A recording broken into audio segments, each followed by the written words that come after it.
How is everybody doing? My experience yesterday was not particularly pleasant, and it turned out I wasn't the only one in one conversation I had. Feelings of dizziness. About 3 or 4 times I felt like I was going to fall over, losing my balance, and I had to keep going and laying down. It was a real dizzy, swimmy feeling. So, as I've said, don't be surprised if you get these physical manifestations. They're nothing to worry about. They just sort of come, and they normally seem to be gone within a day or within 2 or 3 days. It's just part of this spiritual upgrade process. Something that has come to me, and I feel it's a very good way of using this same sort of perspective and looking at all these myths and fables. Take, for example, Snow White and the Seven Dwarfs. The key there is that number 7. That's not the one I'm going to talk about. The one I'm going to use is Jack and the Beanstalk. Basically, all of these stories, all the characters are just reflections or states that we go through. So Jack, if I'm having to do this purely from sort of memory, as it were, if I remember rightly, Jack goes into the town and I think he swaps a pig, does an exchange. It represents an energy exchange in the market. The market represents the outside world, where there's competition trying to make good deals, and some will have an agenda of trying to rip people off and so on. So Jack comes back with these 7 magic beans and is ridiculed for it and told he is a fool. And if I remember rightly, the beans get thrown out. Notice it's 7 beans. The beanstalk represents the spine. The 7 magic beans are your chakra system inside. So the golden goose represents that pineal gland. That it's the mystery of Golgotha, to use the Rudolf Steiner expression, as Neville Goddard explains it. It's when the sleeper awakes inside you and pushes out the back of the skull. That's a weird sensation as well. I think I did a video on that when that happened. That was that 1260, or in my case 1279 day period. So the giant in this Jack and the Beanstalk, where Jack cuts the beanstalk, that's not the cutting of the spine, that's the opening up and finding the oyster pearl inside, and then intuitively knowing what to do. It brings that giant down. The giant represents, shall we say, the corporations, the say military industrial complex, because it does appear to be a giant, but obviously it's only an entity that has no life of its own. It relies on having a group of people supporting it, using their energy. Hence you have human resources in the workplace these days. So it's in that Jack and the Beanstalk, it is about planting seeds. It's allowing things to grow, and this is all an internal process. The outside world, yes, is very fascinating, and there are plenty of things that you can look at that can guide you, even what are called conspiracy theories. But I can assure you the only real answer you're going to get is everything you've been told is a lie. It's not the way you perceive it to be, or it's not the way you have been told it is. Linear time is another example of this. Wealth is another huge example. Your true wealth is your currency, what you currently see. The time and how you spend your time, that is your true wealth. yes, you need the fiat currency at this present time to operate and interact with that external world, because it is not made easy. It's made very difficult to try and break free. You could say breaking free from the matrix, but have we really? But I would say just turn the perspective on that. If everything was as is reflected by nature, why would you want to leave it, really? You will obviously leave it because things are finite, it's subject to time. But in the time that you have here, would it not be better to fulfill that time with the very best around you? And by doing that, it comes from creating the very best inside yourself. I was asked to explain what it's like being a walk-in. So I'm going to give you the closest material analogy that I could probably come up with.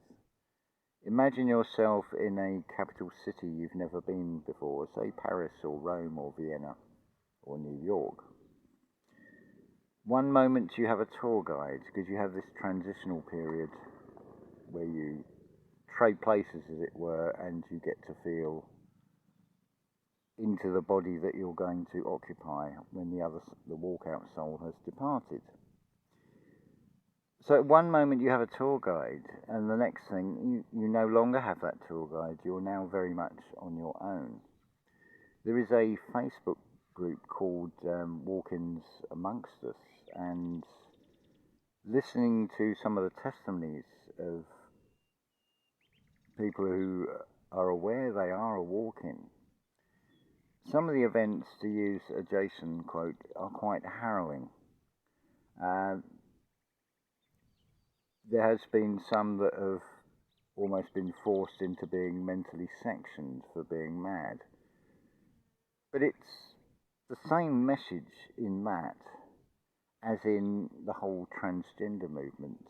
Look below the surface. Things are not the way they appear to be. Same as with this external world, same pattern again. And this is the difficulty most will have. I appreciate that. It does seem crazy. But the irony of it is, those very same people will turn around and say you're not the same person anymore. Yes, the exterior shell looks the same. It's no different from seeing a car, and it has a driver, and you see that on a regular basis, and all of a sudden you see that car and it's now got a different driver. It may got to the point from passing that driver in that particular car so many times you end up waving to each other. So of course this first time this car comes along with another driver, you're waving, and of course they've no clue who you are. Walk-ins have no real advantage over anybody else. It doesn't make you anything special. You're very much sort of in the dark. And I can only talk from personal experience. When a lot of the memories that should be contained in the cellular structure of the physical body are no longer there, it does, well, it creates a blank canvas, which in some ways is a huge advantage. But it doesn't leave you without the sort of knowledge of the experience of particular events and scenes, that if similar ones come up, you would know what to do. But the specifics of those events have gone. If they're meant to come up, they would come up as and when needed. It's from what I can gather on that Facebook group, the whole walk-in phenomenon does seem to be quite recent. It is still a very undiscussed topic even amongst spiritual circles, from what I can tell. But it doesn't make it any less real. In some ways, you could say it is nothing more than a way of describing spiritual growth, because everybody who spiritually grows will change. You will change as you go through life anyway. regardless of whether you're the same soul in that body or a different one.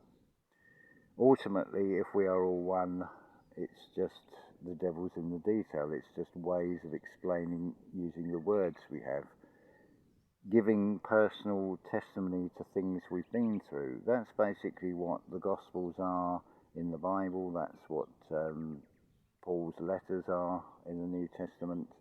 They're just personal experiences by whoever the writer was, putting into words, into metaphors to describe things in the same way that all these fairy tales, things like Snow White and the Seven Dwarfs, are actually metaphors.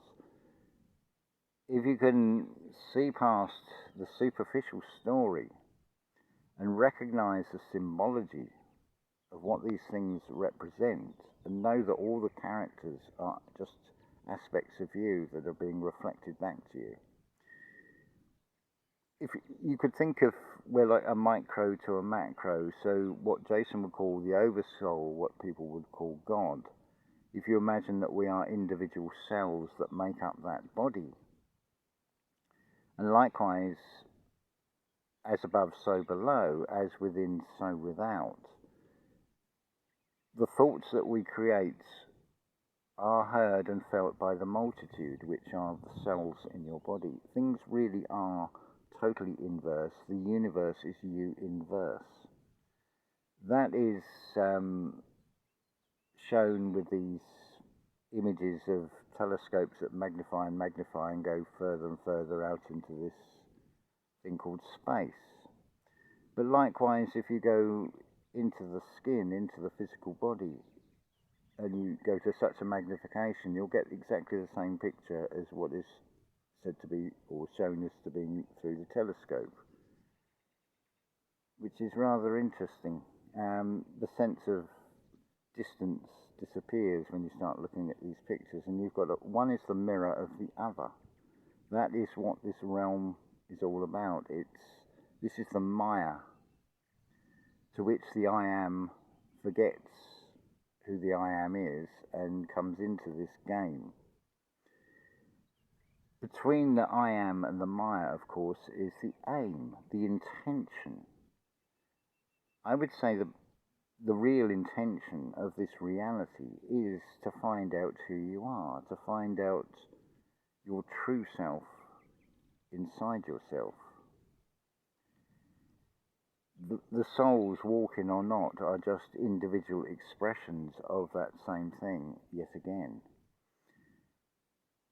But it's all just another addition onto the rich tapestry of this game that we call life, which from another perspective you could say is, as Neville Goddard called it, this is the realm of death, because everything is finite in a physical form and everything dies. Nothing escapes that. And yet humanity seems to have this irrational fear of something that cannot be stopped.